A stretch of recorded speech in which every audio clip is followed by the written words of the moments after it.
No próximo capítulo da novela Três Graças, Rogério surge jogando a bomba primeiro.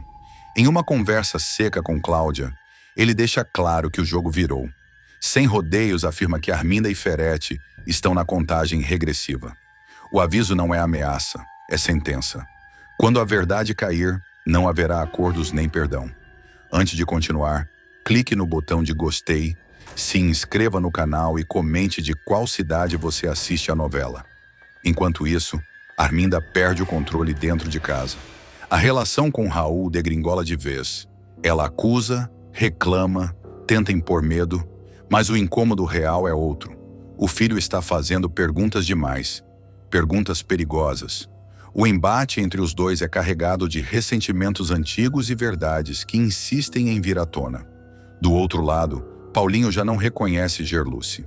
Desde o assalto, algo nela mudou. O nervosismo constante, as respostas atravessadas e o olhar sempre alerta acendem o sinal vermelho. Pressionada, ela recua, mas não aguenta carregar o peso sozinha. Antes que tudo desande, procura Josefa e abre o jogo. Está metida em problemas grandes, do tipo que implode vidas sem pedir licença. Juquinha, que não engole versões mal contadas, junta as peças e faz um alerta a Paulinho. O comportamento do delegado Jairo não é normal. A investigação empacou, e isso não cheira a descuido. Cheira a proteção. Quando a polícia trava, alguém poderoso está sendo blindado. Em paralelo, Lena resolve desafiar Samira. Sem pedir permissão, se aproxima de Joeli. A conexão entre as duas nasce de silêncios e olhares cúmplices. Lena sente que Joeli carrega feridas profundas, e se envolver nisso pode ser tão revelador quanto arriscado. Por fim, Lorena observa a mãe com atenção afiada. Zenilda já não é a mesma. Calada, distante, presa em pensamentos que parecem esmagá-la. Ferretti deixou de ser apenas um assunto incômodo e virou um fantasma rondando cada conversa. Lorena percebe. Existe uma verdade grande demais sendo engolida. E o silêncio da mãe grita. Arminda vira assassina e empurra inimigo da escada. A máscara de Arminda vai cair de vez. E não será em palavras, mas em sangue. A vilã que sempre manipulou, mandou, articulou e terceirizou seus crimes, cruzará uma linha sem volta. Pela primeira vez, ela mesma vai sujar as mãos. E a vítima será Célio. A tensão crescerá de forma sufocante. O clima na mansão ficará pesado, carregado de desconfiança, olhares atravessados e silêncios que gritam. Arminda começará a sentir que perdeu o controle do próprio território. Nada a irrita mais do que isso. Para ela, mandar é existir. E qualquer um que ameace essa lógica vira inimigo mortal. Célio, até então, apenas um figurante oportunista, começará a ganhar espaço demais. O folgado, conhecido por bisbilhotar cada canto da casa de Arminda, amando de Ferretti, passará a agir com mais ousadia. Ele ouvirá conversas que não deveria, verá cenas que não deveria ver e começará a juntar peças de um quebra-cabeça perigoso demais para alguém como ele carregar. Célio criará uma rivalidade aberta com Macedo. O capanga de Ferretti, acostumado a impor medo, não aceitará a postura debochada e insolente do rapaz. Trocas de farpas virarão ameaças veladas, empurrões disfarçados de esbarrões e provocações cada vez mais explícitas. Célio, sentindo-se protegido por informações que acredita serem sua moeda de troca, prometerá se vingar de Macedo. O erro de Célio será achar que Arminda é apenas espectadora desse jogo. Pelo contrário, ela observará tudo em silêncio, analisando cada movimento, cada palavra mal colocada. Aos poucos, a vilã perceberá que o rapaz sabe mais do que deveria. E pior, começará a falar demais. Célio se tornará uma verdadeira pedra no sapato de Arminda. Em conversas atravessadas, deixará escapar insinuações perigosas. Comentários soltos sobre Ferretti, sobre negócios obscuros, sobre ordens dadas no passado. Nada direto, mas o suficiente para deixar Arminda em alerta máximo. Para ela, a ameaça não se administra, se elimina. A vilã que já arquitetou quedas, falências, prisões e até tentativas de assassinato, começará a se irritar com a sensação de estar sendo chantageada em silêncio. Cada vez que cruza com Célio pelos corredores, seu olhar endurece. O sorriso some, a paciência acaba e o ódio cresce. O passado recente também pesará. Depois de tantas ameaças contra Zenilda, incluindo uma tentativa clara de assassinato que quase saiu do controle, Arminda sentirá que precisa reafirmar seu poder. Ela não pode parecer fraca, não pode deixar pontas soltas, e Célio é a maior delas. A tensão entre os dois atingirá o limite. Um confronto será armado longe de testemunhas. Uma discussão começará em tom baixo, mas rapidamente ganhará contornos explosivos. Célio, imprudente, ousará enfrentar Arminda de igual para igual. Dirá que sabe demais, que não tem mais medo, que pode destruir muita gente se quiser. Será o gatilho. Arminda, tomada por um misto de fúria, medo e instinto de sobrevivência, perderá o controle. Pela primeira vez, não mandará ninguém agir por ela. Não ligará para capangas. Não pedirá favores. Ela mesma resolverá. A cena será tensa, silenciosa e brutal. No alto da escada, em meio a uma troca de acusações, Célio dará um passo em falso, empurrado não pelo acaso, mas pelas mãos firmes de Arminda. O corpo despencará. O barulho ecoará pela casa como um tiro. O silêncio que se seguirá será ensurdecedor. Arminda ficará imóvel por alguns segundos, olhando para baixo, assimilando o que acabou de fazer. Não haverá gritos. Não haverá pedido de socorro. Apenas a constatação fria. Ela matou. Esse será um divisor de águas em Três Graças. Arminda deixará de ser apenas a grande vilã manipuladora para se tornar uma assassina. O crime marcará o início de uma nova fase, ainda mais sombria da personagem, onde o medo deixará de ser ferramenta e passará a ser combustível. O sumiço de Célio levantará suspeitas. Macedo ficará em alerta. Ferretti começará a desconfiar de que algo saiu do script. E Arminda, agora carregando um segredo mortal, terá que manter a pose enquanto tudo ao seu redor começa a ruir lentamente. E o pior, depois de cruzar essa linha, Arminda descobrirá que matar pode ser mais fácil do que imaginava. O impacto da morte de Célio começará a se espalhar como uma rachadura invisível, daquelas que só aparecem quando a casa inteira ameaça desabar.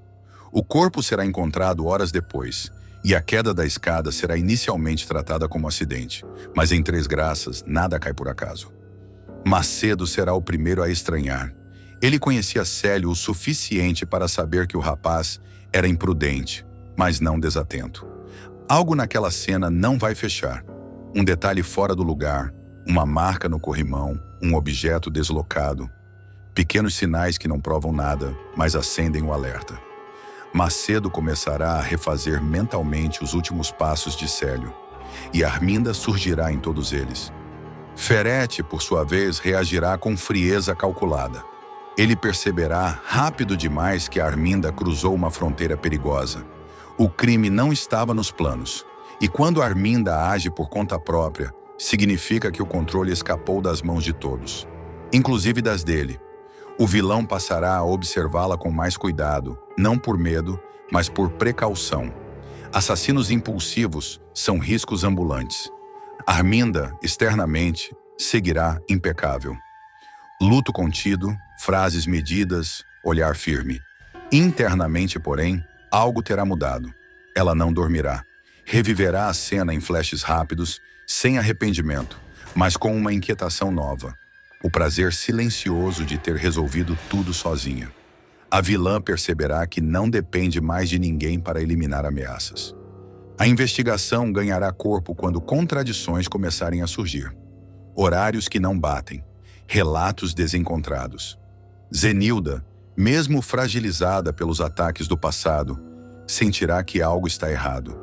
Ela reconhecerá no olhar de Arminda uma frieza diferente, mais densa, mais perigosa. A mulher começará a juntar pistas em silêncio, sem imaginar que está se aproximando da verdade mais sombria da rival. Enquanto isso, Arminda tomará decisões ainda mais duras. Mandará limpar rastros, pressionará aliados e colocará pessoas umas contra as outras para desviar suspeitas. A mansão virará um campo minado emocional, onde qualquer palavra fora do tom pode custar caro. O que ninguém imagina é que a morte de Célio não encerrará um problema. Ela abrirá vários. O rapaz deixou rastros, comentários soltos, informações espalhadas, e alguém começará a juntar esse material. Arminda entenderá que matar foi apenas o primeiro passo. O verdadeiro desafio será sustentar a mentira, porque em Três Graças, a verdade sempre encontra um jeito cruel de reaparecer. E quando isso acontecer, a queda pode ser muito maior do que uma escada. O retorno de Rogério faz Zenilda abrir os olhos e desconfiar dos podres de Ferete.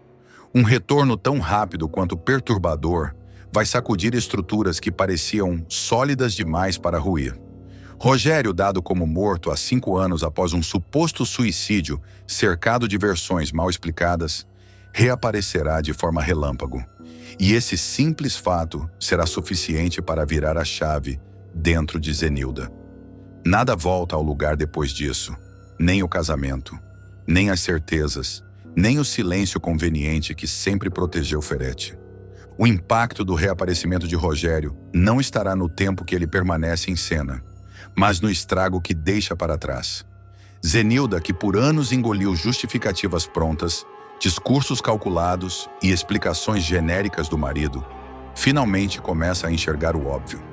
Existe um jogo muito maior sendo jogado às suas costas, e pela primeira vez, ela decide não ser mais figurante dessa história. A versão de que Rogério teria surgido do nada, logo após todos acreditarem que ele havia se matado, simplesmente não fecha. Para Zenilda, a narrativa é frágil demais. Um homem desaparece, é dado como morto, deixa processos inacabados, negócios mal resolvidos, e de repente reaparece como se estivesse apenas retornando de férias prolongadas? Não. Algo ali fede a mentira antiga, daquelas bem ensaiadas. A desconfiança que já rondava sua cabeça como um incômodo distante ganha contornos mais claros quando Zenilda presencia uma ligação que muda tudo. É tarde da noite. O clima em casa é tenso. Ferete tenta se mostrar tranquilo, mas o celular vibra de forma insistente. Do outro lado da linha, Arminda. E isso acontece justamente após um segundo atentado fracassado contra Rogério. Zenilda não se cala. Irritada com a intimidade fora de hora, ela explode, sem medir palavras, deixando claro que algo dentro dela já não aceita mais ser controlado. Não atende e bota o telefone no silencioso. É muita falta de respeito dela. Ligar para você numa hora dessas? O desconforto de Ferete é visível. Ele tenta desconversar, se esquivar, minimizar. Mas a máscara escorrega quando, mesmo pressionado, ele decide sair de casa de madrugada, alegando que precisa resolver um problema urgente. A desculpa vem rápida, ensaiada demais. O filho da mãe do Rogério sumiu de novo. O que Ferete não imagina é que, dessa vez, Zenilda não compra a história. Ela percebe o nervosismo, o excesso de justificativas, o olhar que foge e, principalmente, sente que está sendo enganada mais uma vez. O que ele esconde não é pequeno, não é pontual. É um esquema inteiro. Ferete insiste que o silêncio é necessário para proteger os negócios da fundação. Fala em risco, em prejuízo, em inimigos à espreita. Mas o discurso já não surte efeito. Zenilda, cansada de fingir que acredita, começa a conectar pontos que sempre esteve perto demais para enxergar. Em conversa com Lorena, ela abandona qualquer resquício de ingenuidade. Sem rodeios, solta uma frase que marca sua virada definitiva. Eu não vou mais aceitar a versão dele para tudo. E não é só isso. As lembranças começam a voltar como flashes desconfortáveis. Zenilda se recorda nitidamente do dia em que viu Rogério na rua. Vivo, real, diante de seus olhos. Lembra do choque, da confusão e principalmente do empurrão de Arminda em frente a um ônibus, numa situação que quase terminou em tragédia. Na época, tudo foi tratado como um acidente. Agora o episódio ganha outro peso, outra leitura, outra intenção. Indignada, Zenilda passa a ter certeza de que existe algo muito mais grave sendo escondido. O reaparecimento de Rogério, os atentados, a proximidade suspeita entre Arminda e Ferete, as versões que nunca se sustentam, tudo aponta para um passado mal enterrado e crimes que podem vir à tona a qualquer momento. Decidida a ir até o fim, ela toma uma atitude que Ferretti jamais imaginaria. Resolve pedir a reabertura do inquérito sobre o suposto suicídio de Rogério. Nos corredores frios dos arquivos, ao analisar documentos antigos, laudos mal explicados e registros cheios de lacunas, Zenilda faz uma reflexão que muda sua postura de vez. Sozinha, encara a própria consciência e pensa alto, como se estivesse se dando um ultimato. O que você prefere? Ser a ex-esposa que detona os podres do marido e vai viver a sua liberdade? Ou a mulher fiel que vai para a cadeia junto com ele? A resposta vem sem hesitação. Pela primeira vez, Zenilda escolhe a si mesma. Sem pensar duas vezes, ela dá mais um passo ousado e pede ajuda à filha, deixando claro que agora está disposta a atravessar qualquer linha para descobrir a verdade. Essa sua amiga policial me apresenta ela. Zenilda deixa de ser apenas a esposa elegante à sombra de um homem poderoso e passa a ser uma ameaça real para Ferretti. E enquanto ela começa a puxar fios que estavam enterrados há anos, o passado promete reagir com violência, mentiras e novas tentativas de silenciamento. Porque quando a verdade começa a emergir, ninguém sai ileso. A decisão de Zenilda não ficará apenas no campo das palavras. A partir do momento em que ela pede para conhecer a policial indicada pela filha, a madame cruza um ponto sem retorno. O que antes era apenas desconfiança vira estratégia. O que antes era medo vira cálculo. Zenilda passa a agir em silêncio, observando cada gesto de Ferretti, cada ligação fora de hora, cada reunião urgente que ele marca sem dar detalhes. Ferretti, por sua vez, começa a sentir o chão se mover sob seus pés. Ele percebe que algo mudou na postura da esposa. Zenilda já não pergunta por curiosidade. Ela pergunta para testar. Já não reage com ingenuidade, reage com frieza. O vilão tenta retomar o controle, reforça o discurso de que tudo não passa de perseguição contra a fundação. Fala em complôs, em inimigos poderosos querendo destruir seu nome. Mas agora, cada palavra dele soa ensaiada demais. Enquanto isso, Zenilda se reúne discretamente com a policial. O encontro é tenso, cheio de cuidado. Ela entrega detalhes que nunca antes havia revelado. Datas, horários, comportamentos estranhos, o atentado que quase a matou, o empurrão de Arminda, as ligações noturnas, o reaparecimento improvável de Rogério. A policial escuta tudo em silêncio, anota, cruza informações e deixa claro que nada daquilo é coincidência. A reabertura do inquérito começa a ganhar força. Documentos antigos são revisados, laudos questionados, testemunhas localizadas. Aos poucos, surgem inconsistências graves no suposto suicídio de Rogério. Datas que não batem, assinaturas suspeitas, registros apagados. E no centro de tudo, o nome de Ferretti aparece mais vezes do que deveria. Paralelamente, Arminda percebe que Zenilda já não é mais a mesma. O clima entre as duas fica carregado, quase insustentável. Olhares cortantes substituem sorrisos falsos. Frases atravessadas viram ameaças veladas. Arminda tenta provocar, desestabilizar, mas encontra uma Zenilda firme, segura, decidida a não recuar nem um centímetro. Ferretti sente o cerco se fechar. Ele passa a agir com mais agressividade, tenta antecipar movimentos, manda recados, pressiona aliados e cogita soluções extremas para silenciar quem sabe demais. O vilão entende que, se Zenilda cair, o jogo pode continuar. Se ela falar, tudo desmorona. Nos momentos finais dessa virada, Zenilda encara Ferretti como nunca antes. Sem gritar, sem escândalo, ela deixa claro que não está mais disposta a ser cúmplice de nada. O olhar dela diz tudo. Não é amor, não é medo, é ruptura. A madame entende que sua vida nunca mais será a mesma. Seja qual for o desfecho, ela já fez sua escolha. E enquanto Ferretti tenta conter o inevitável, a verdade começa a se mover como uma avalanche silenciosa, lenta, pesada e impossível de parar. Joely viverá um dos momentos mais cruéis de sua trajetória. A jovem, grávida e emocionalmente fragilizada, será atingida por uma mentira devastadora que vai abalar suas estruturas e colocar sua saúde e a do bebê em risco. Tudo acontecerá de forma abrupta, fria e desumana, como um golpe certeiro que muda o rumo dos próximos capítulos. A sequência terá início quando Raul, já pressionado por segredos, culpas e uma vida marcada por perdas, entra em completo surto dentro da mansão. Ao chegar ao quarto de hóspedes, ele se depara com a confirmação de que o pai teria sido assassinado novamente. O impacto da informação será grande demais. Raul congela, perde o ar e a dor vem em ondas. O som do disparo ecoa em sua mente como um fantasma insistente.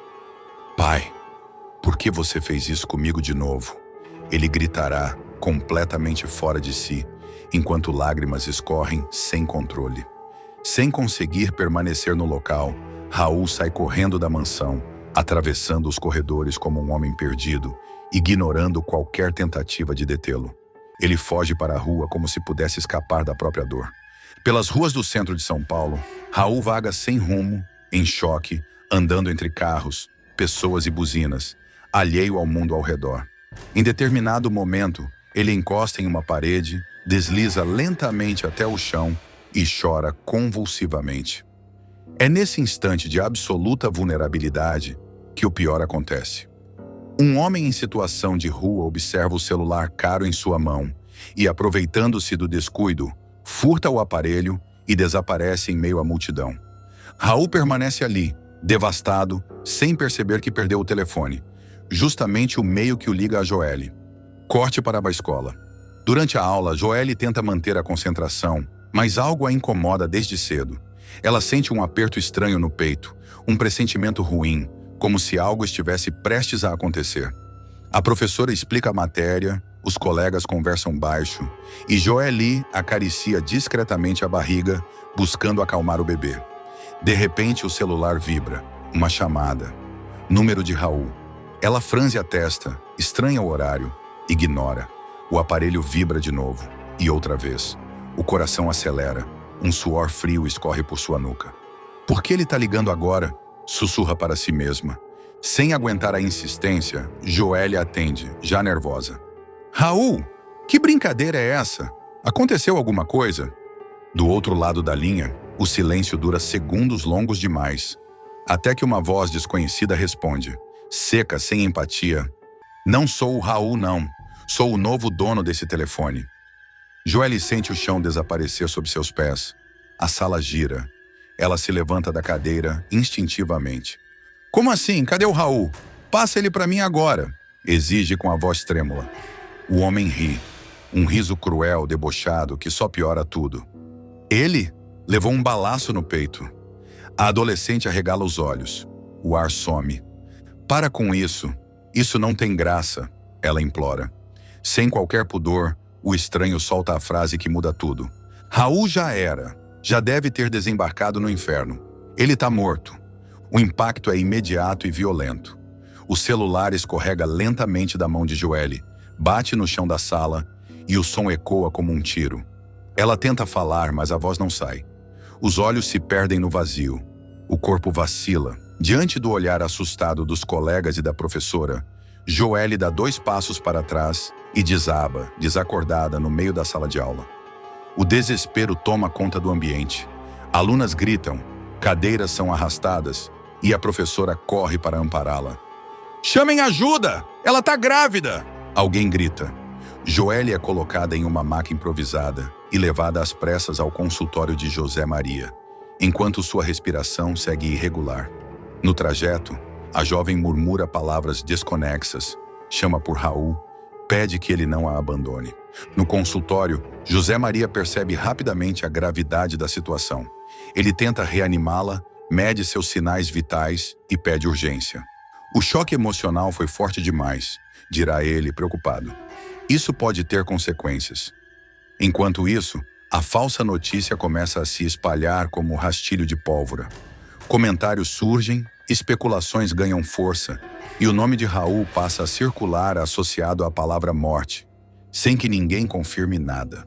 Longe dali, o próprio Raul segue vagando pelas ruas, sem saber que foi dado como morto, sem imaginar que uma mentira cruel acabou de atingir Joelle em cheio.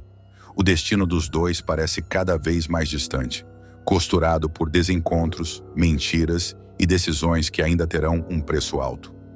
José Maria acompanha a jovem desde a entrada. Ele pede exames, monitora o coração do bebê e tenta estabilizar Joelle, que alterna momentos de inconsciência com breves despertares, sempre chorando e repetindo o nome de Raul. Não deixe ele morrer, por favor, ela murmura mesmo sem entender direito o que está dizendo. Os médicos trocam olhares tensos.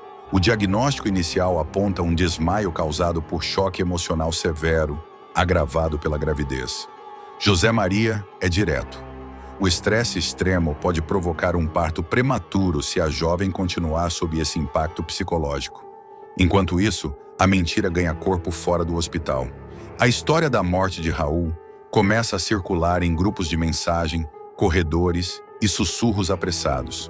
Alguém diz que foi assalto. Outro garante que houve troca de tiros. Cada versão deixa tudo ainda mais nebuloso. Em pouco tempo, Joelle passa a ser vista como a viúva grávida, rótulo cruel que ninguém confirma, mas todos repetem. Na periferia da cidade, o homem que roubou o celular de Raul observa o aparelho com descaso. Ele comenta com outro morador de rua que o dono não vai mais precisar, rindo da própria invenção. Para ele, foi só mais um trote. Para Joelle, uma sentença. Corte para Raul. Exausto, sujo e emocionalmente destruído, ele acaba sendo acolhido por um comerciante que o reconhece vagamente. Sem celular, sem dinheiro e sem rumo, Raul aceita um copo d'água, senta no fundo do estabelecimento e tenta organizar os pensamentos. Ele ainda não sabe do furto, muito menos da ligação feita em seu nome. Eu perdi tudo, até meu pai, ele diz com os olhos marejados, enquanto encara o chão. O comerciante sugere que ele vá até um telefone público e ligue para alguém de confiança. Raul pensa em Joelle, mas trava. A culpa, o medo e a sensação de que tudo ao redor desmorona falam mais alto. Ele decide adiar o contato, acreditando que precisa se recompor antes. No hospital, Joelle desperta horas depois, fraca, com os olhos inchados de tanto chorar. José Maria tenta conversar com cuidado, mas a jovem explode. Eu ouvi, ele tá morto. Falaram que deram um tiro nele. O Raul morreu e eu não pude fazer nada. O médico percebe que aquela informação não pode ser tratada como fato sem confirmação.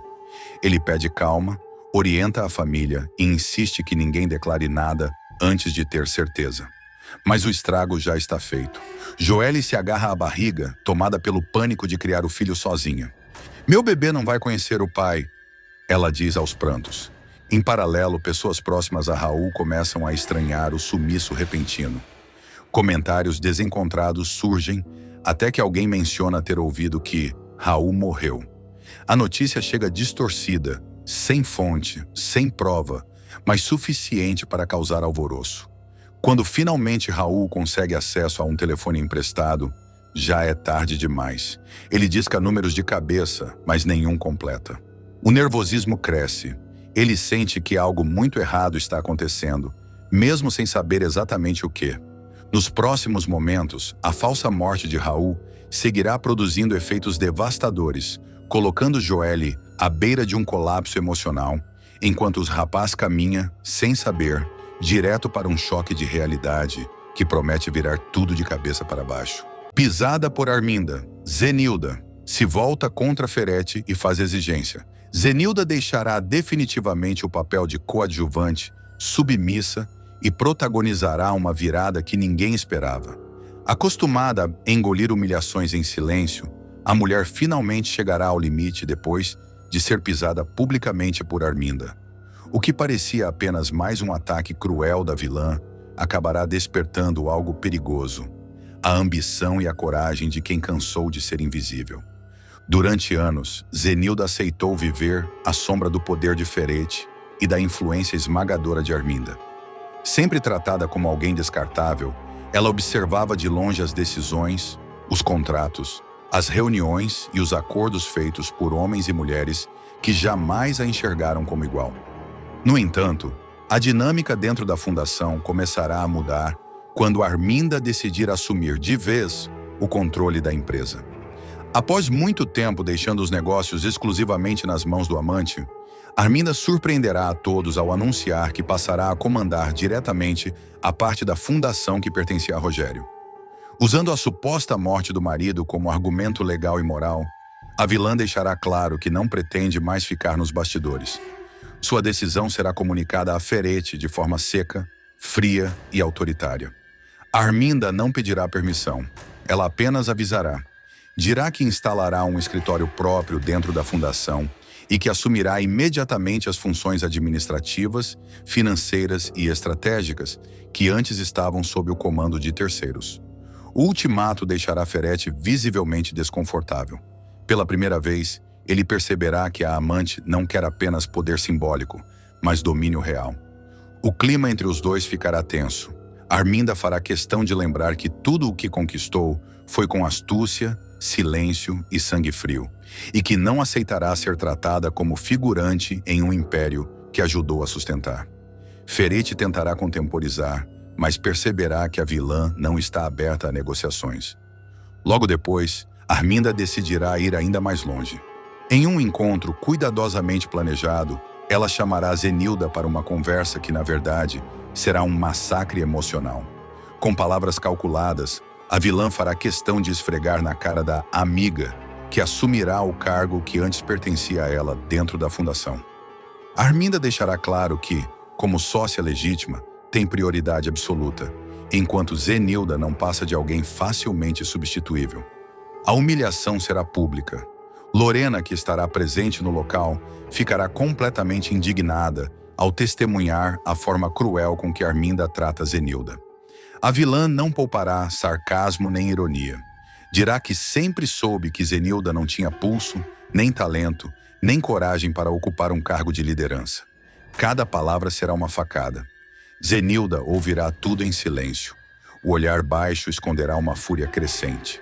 Por dentro, algo se quebrará de forma definitiva. Ao deixar o local, ela não chorará, não gritará, apenas decidirá que nunca mais permitirá ser tratada como lixo. Nos capítulos seguintes, o público verá uma nova Zenilda surgir. Pisoteada pela mulher que chamava de amiga, ela finalmente resolverá ir à luta para conquistar o que acredita ser seu por direito. Revoltada, magoada e tomada por um sentimento de injustiça acumulado há anos, Zenilda procurará Ferete para uma conversa que mudará os rumos da trama. Diferente de outras vezes, ela não pedirá nada, exigirá. A conversa será dura, direta e carregada de ressentimento. Zenilda acusará Ferete de sempre favorecê-los.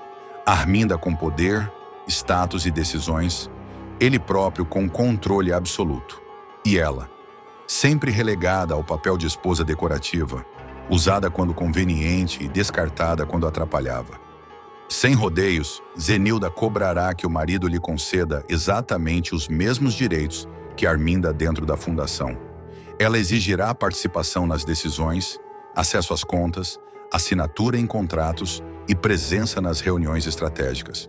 Dirá que não aceitará mais ser figurante em uma empresa que ajudou a construir emocionalmente, mesmo que nunca tenha sido reconhecida oficialmente.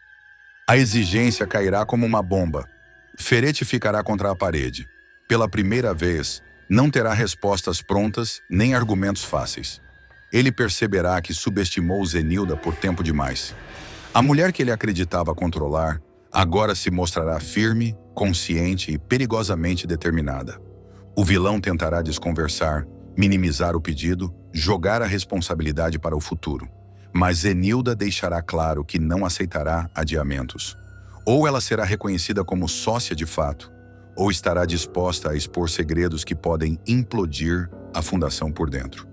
A partir daí, o jogo de poder entrará em um novo nível. Arminda ainda não imaginará que, ao humilhar Zenilda, acabou criando sua maior ameaça. Enquanto a vilã se sente segura em seu trono recém-assumido, Zenilda começará a se movimentar nos bastidores, observando, calculando e reunindo forças para o embate que está por vir. Alianças serão testadas, lealdades colocadas à prova e o poder, mais uma vez, mostrará que nunca muda de mãos sem cobrar um preço alto.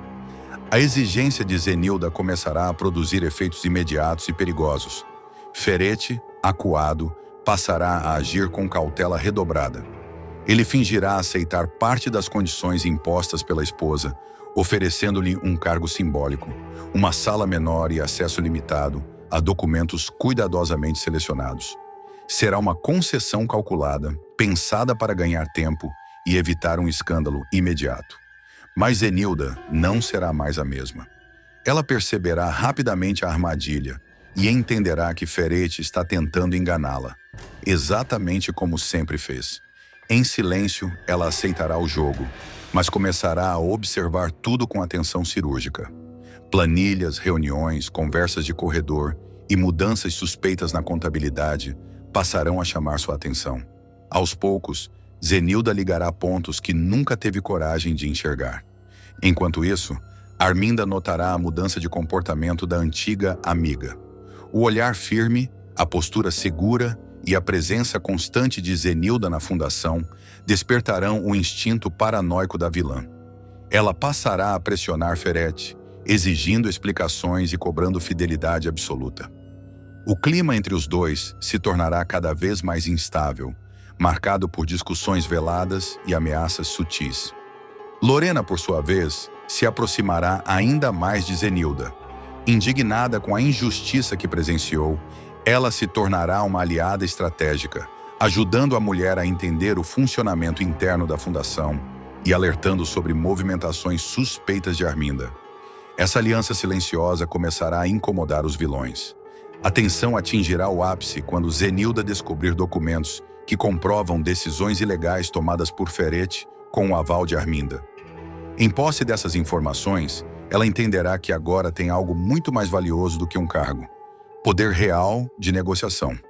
Ferete perceberá tarde demais que a subestimou e que criou, dentro de casa, uma adversária à altura. Nos momentos finais, Zenilda confrontará o marido mais uma vez, agora com provas concretas nas mãos. Sem levantar a voz, ela deixará claro que não está pedindo espaço, mas tomando. Ferete ficará sem saída, consciente de que qualquer passo em falso poderá colocá-lo contra a justiça e contra Arminda ao mesmo tempo. Arminda, sentindo o controle escapar por entre os dedos, começará a planejar um contra-ataque, disposta a destruir Zenilda antes que ela se torne uma ameaça maior. O embate entre as duas mulheres deixará de ser pessoal e se transformará em uma guerra aberta pelo poder da fundação.